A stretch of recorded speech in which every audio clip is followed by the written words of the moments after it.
देश की आजादी, राष्ट्रवाद और वंदे मातरम, इन तीनों से जुड़ा कोई भी मुद्दा सियासत को गर्म करने के लिए काफी है। लेकिन इस बार विवाद सिर्फ एक गीत के गायन तक सीमित नहीं रहा। कांग्रेस अध्यक्ष मल्लिकार्जुन खड़गे ने बीजेपी के आरोपों का जवाब देते हुए सीधे महात्मा गांधी और जवाहरलाल नेहरू का नाम ले लिया और सवाल खड़ा कर दिया कि अगर वंदे मातरम के स्वरूप गाना अपराध है तो फिर गांधी और नेहरू पर भी कार्रवाई होनी चाहिए।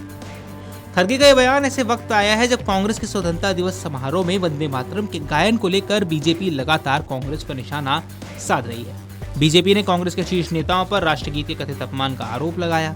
दरअसल विवाद की शुरुआत 15 अगस्त को कांग्रेस मुख्यालय में हुए स्वतंत्रता दिवस के समारोह से हुई है। इसके बाद विवाद और बढ़ गया क्योंकि गोवा में कांग्रेस के एक कार्यक्रम में वंदे मातरम के शुरुआती 2 अंतरे ही गाए गए। बीजेपी ने भी इसे मुद्दा बना लिया और आरोप लगाया कि कांग्रेस जानबूझकर राष्ट्रगीत को अधूरा गा रही है। वहीं कांग्रेस ने अपने पुराने रुख का बचाव किया और कहा कि सार्वजनिक कार्यक्रमों में वंदे मातरम के पहले 2 अंतरों को गाने की परंपरा ऐतिहासिक रूप से चली आ रही है। अब खड़गे ने कहा कि उन्होंने वही वंदे मातरम गाया जैसे महात्मा गांधी और जवाहरलाल नेहरू जैसे नेता गाते थे। तर्क दिया कि कांग्रेस ने किसी राष्ट्रगीत का अपमान नहीं किया बल्कि उसी ऐतिहासिक व्यवस्था का पालन किया जिसे स्वतंत्रता आंदोलन के दौरान स्वीकार किया गया था। खड़गे ने बीजेपी को चुनौती देते हुए कहा कि अगर 2 अंतरे गाना अपराध है तो फिर उन नेताओं के खिलाफ भी कार्रवाई की जानी चाहिए जिन्होंने इसी स्वरूप को स्वीकार किया। उन्होंने गांधी, नेहरू और सरदार पटेल का नाम लेकर सवाल किया कि आखिर उस दौर के नेताओं पर भी मुकदमा क्यों नहीं किया जाता। वंदे मातरम की रचना बंकिम चंद्र चट्टोपाध्याय ने की थी और स्वतंत्रता आंदोलन के दौरान ब्रिटिश शासन के खिलाफ राष्ट्रीय चेतना का एक बड़ा प्रतीक बन गया था। अब खड़गे इसी इतिहास को सामने रखकर बीजेपी पर पलटवार कर रहे हैं। उनका कहना है कि आज बीजेपी जिस मुद्दे को राष्ट्रभक्ति की कसौटी बना रही है उसी विषय पर गांधी और नेहरू जैसे नेताओं का भी यही रुख था। इसलिए कांग्रेस के मौजूदा नेतृत्व पर देशभक्ति को लेकर सवाल उठाना ऐतिहासिक तथ्यों को नजरअंदाज करना है। दूसरी तरफ बीजेपी का तर्क बिल्कुल अलग है। बीजेपी नेताओं का कहना है कि आज के समय में वंदे मातरम राष्ट्रीय सम्मान और देशभक्ति का प्रतीक है।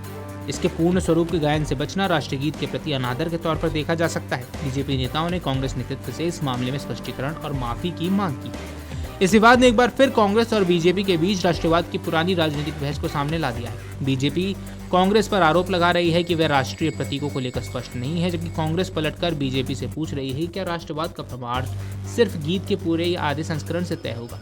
खड़गे ने इसी बहस को आज़ादी की लड़ाई तक पहुंचा दिया। उन्होंने बीजेपी और आरएसएस से भी ये सवाल किया कि स्वतंत्रता आंदोलन में उनके नेताओं की भूमिका क्या थी। यानी वंदे मातरम से शुरू हुई बहस अब सीधे स्वतंत्रता संग्राम की विरासत और राजनीतिक श्रेय की लड़ाई में बदलती जा रही है। दिलचस्प बात यह है कि इस विवाद का असर कांग्रेस के कार्यक्रमों के स्वरूप पर भी दिखाई दे रहा है। गोवा में खड़गे की मौजूदगी वाले कार्यक्रम में वंदे मातरम के सिर्फ शुरुआती 2 अंतरे गाए गए।